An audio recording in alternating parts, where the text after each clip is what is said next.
I'm pleased now to introduce our keynote speaker, Severyn Ashkenazy. An alumnus of the French department, Severyn is a Jewish-American entrepreneur, hotelier, and art dealer. He established a real estate development company which developed more than 200 residential and commercial projects over the course of 25 years. He founded the L'Hermitage Hotel Group, a collection of 11 hotels in Beverly Hills, West Hollywood, and Santa Barbara. And he's also the founder and former chairman of Small Luxury Hotels of the World. Severyn was born in Poland and survived the Holocaust with his family by hiding in an underground bunker in what is now the Ukraine. He then immigrated to the United States after the war. After successfully managing businesses in hospitality and construction, he returned to Poland in 1993 to recover real estate owned by his family and to begin efforts to rebuild the Jewish community there. Severyn is the founder of Beit Warszawa, the first progressive Jewish community in Poland since World War II. He also founded Beit Polska, an umbrella organization for all progressive Jewish communities in Poland. To support these efforts in the US, he founded the Friends of Jewish Renewal in Poland. I've gotten to know Severyn as a humanist, as a person who has devoted his life to the study of literature and music and fine things. For years, he's hosted a salon at his home that gathers people interested in music. His whole life and character is infused by his devotion to the sorts of things that you've been studying during the past few years. And I think it's safe to say that this dedication to the humanities has really sustained him through his life and really characterizes him, as you'll hear. Severyn received a bachelor's degree in philosophy from the University of Paris and completed advanced graduate work in French and Francophone Studies at UCLA in 1959. I'm honored and delighted that Severyn has joined us today for this momentous occasion.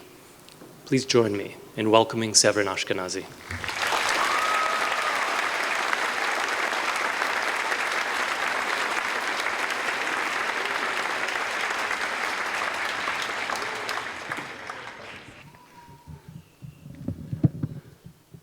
Please don't be so serious. If anyone here needs to be tensed, it's me, facing all of you. Graduates, professors, teachers, staff, parents, grandparents, friends, ladies and gentlemen. The descendants of Confucius have ranked in most disciplines UCLA among the 10 best learning institutions in the world. You now hold a priceless diploma recognized around the globe. Congratulations.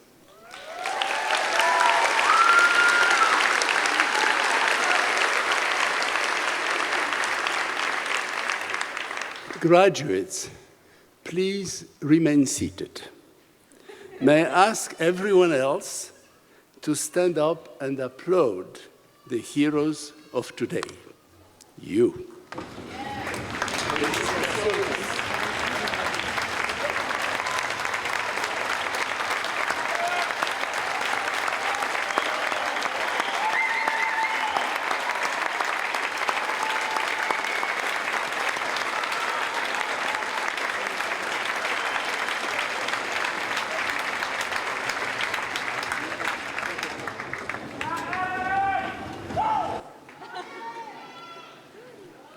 It stands to reason that for UCLA to be one of the greatest learning institutions, it must also be one of the greatest teaching institutions. May I now ask that the faculty remain seated and that everyone else stand up and gratefully acknowledge their contribution.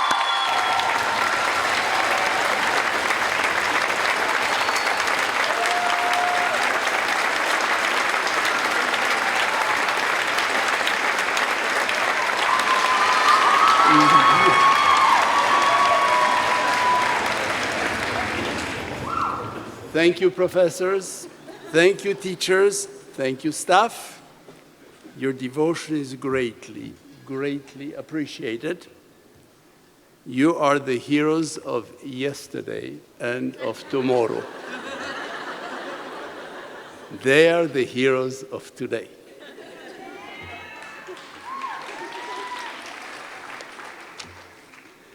I am personally grateful for your invitation to address this impressive class assembled before us today. Indeed. Now, when my children are asked how their dad's address went, they will be able to truthfully say that I moved hundreds and hundreds to their feet.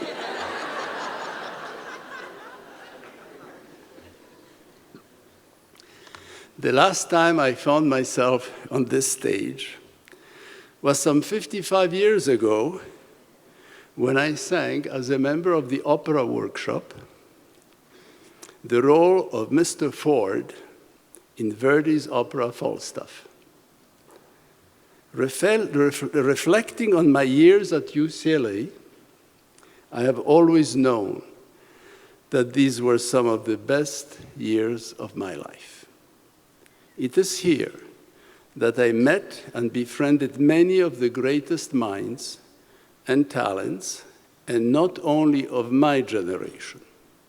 Igor Stravinsky, Darius Milhaud, Vernon Duke, Yehudi Menuhin, Yasser Heifetz, Lucas Foss, whose family my family knew in Europe, and who insisted that I enroll in UCLA. Our own William Melnitz, for whom the Melnitz Hall is named. And last but not least, Jan Popper, for whom an auditorium in the music building is named and who was the best man at my wedding. The list goes on.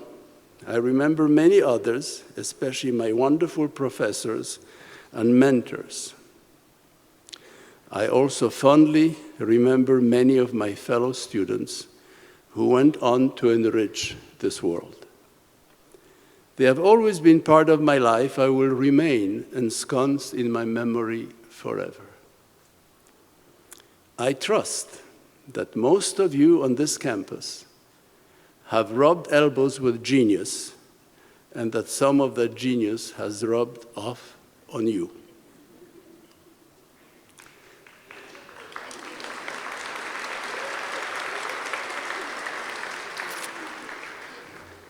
Many of you are anxious about your future, and many of you are wondering whether humanities was the right choice.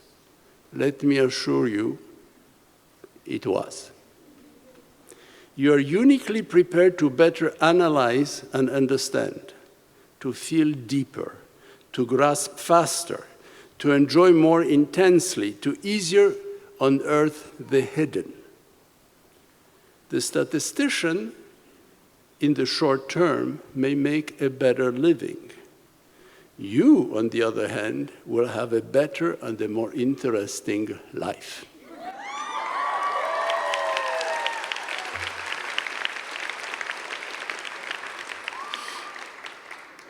When after the ceremony, you step outside of this hall, you will notice the summer colors of the sky as different from the other seasons. The depth of the clouds, you will feel the breeze. You will attempt to recognize the scents, and although most of you in this information age may not have checked out many books from the library, located directly across the plaza, you will admire its architecture and will reflect upon its past contribution to the glory of your university and the progress of mankind. All of this will be missed or ignored by the statistician.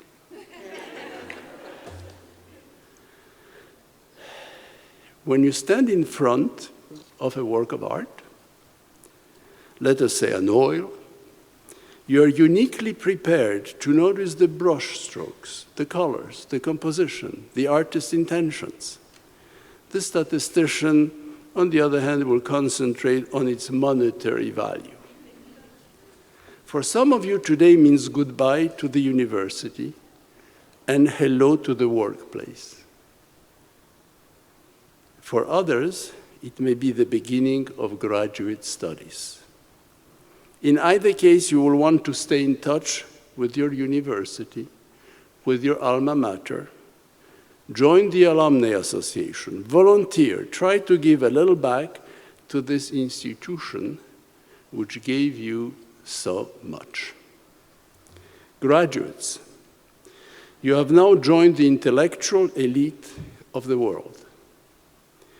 With this distinction comes the responsibility to improve the world, making it a better place for future generations.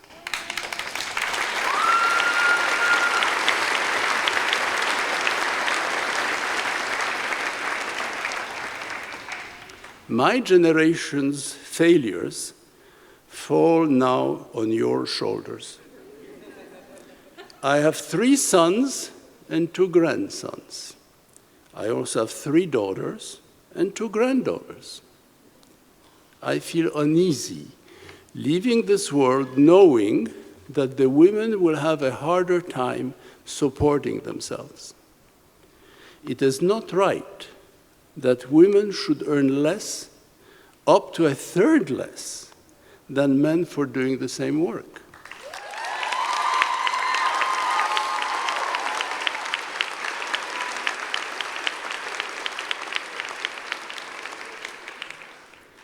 This is just one example of our many failures, one that you will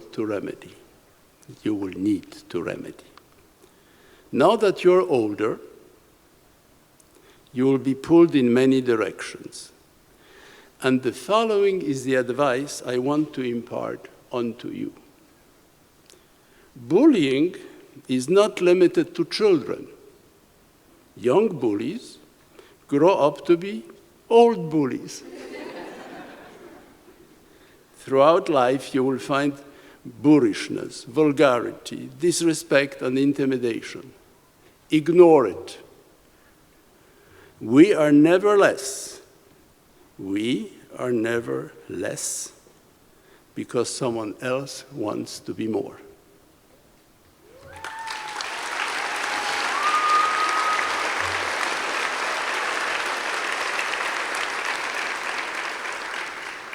To learn more, spend more time listening than speaking. But when you speak, always tell the truth. If you cannot tell the truth, say nothing. You can always silently invoke the Fifth Amendment and keep quiet. I urge you to not only publicly articulate the principle of always speaking the truth, but to actually live a life where lies have no place.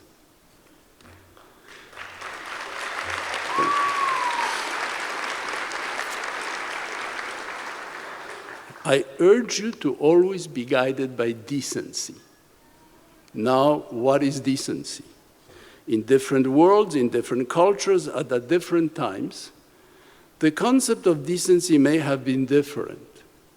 But you, each one of you, will know, feel, understand, and be guided by your sense of decency.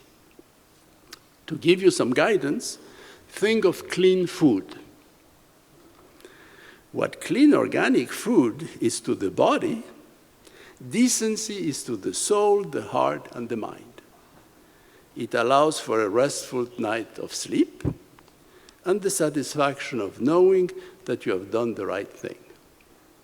However, it is not sufficient to just live a decent life.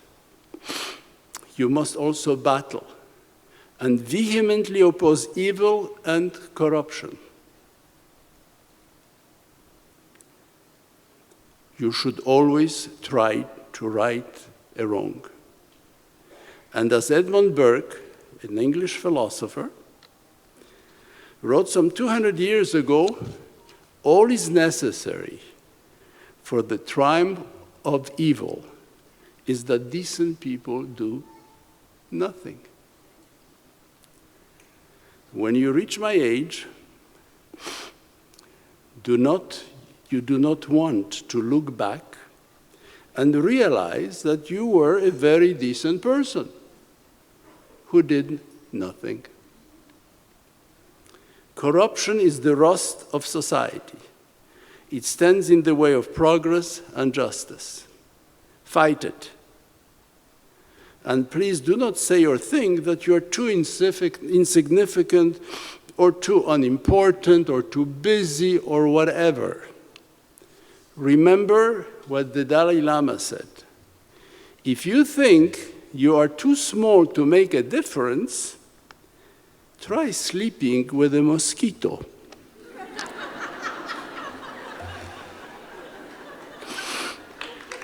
Yes?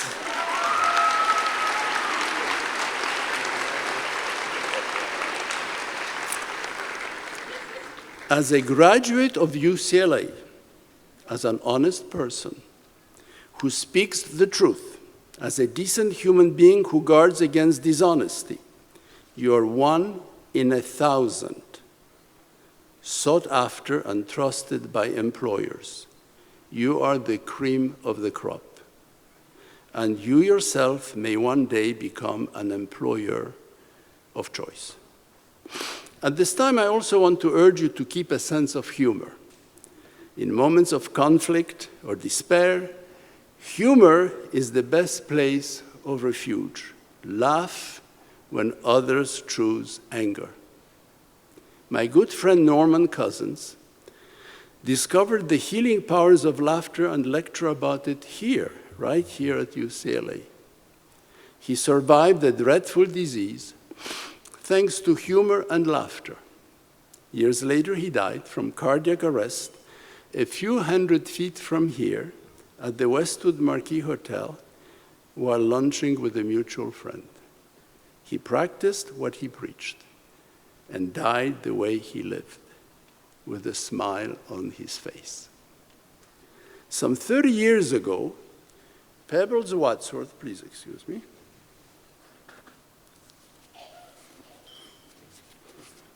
Some 30 years ago, Pebbles Wadsworth, at the time the dean of the arts at UCLA, turned to me for assistance. She asked me to help convince the general manager and the artistic director of the Kabuki Theater of Japan to bring their company to Los Angeles, specifically to UCLA, more specifically to Royce Hall. They had never brought their troupe to Southern California and voiced their reservations. If it were going to happen, it was going to be a first. Pebbles and I met with both gentlemen several times and learned that they had never been comfortable bringing their living treasures to Los Angeles. We learned for the first time of the concept of humans as living treasures. The artists were that, living treasures. The buses, the planes, the engines, the cabins, the hotel rooms, all had to be checked, examined, and tested by top professionals before the living treasures would board any means of transportation or inhabit any premises. One gentleman spoke English. The other, a son of a diplomat, spoke French. They were very impressed with our ability to communicate with one in English and the other one in French.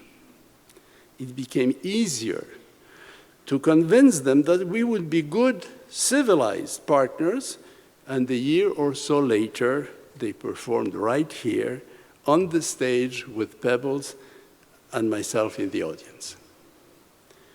I told you my long-standing relationship with UCLA and specifically the Kabuki saga for 3 reasons.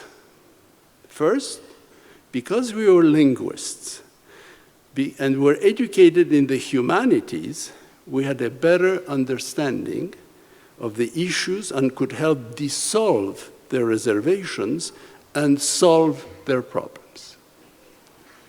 Second of all, I want to again encourage you to be generous and remember your alma mater. No gesture of kindness is too small. Do not wait.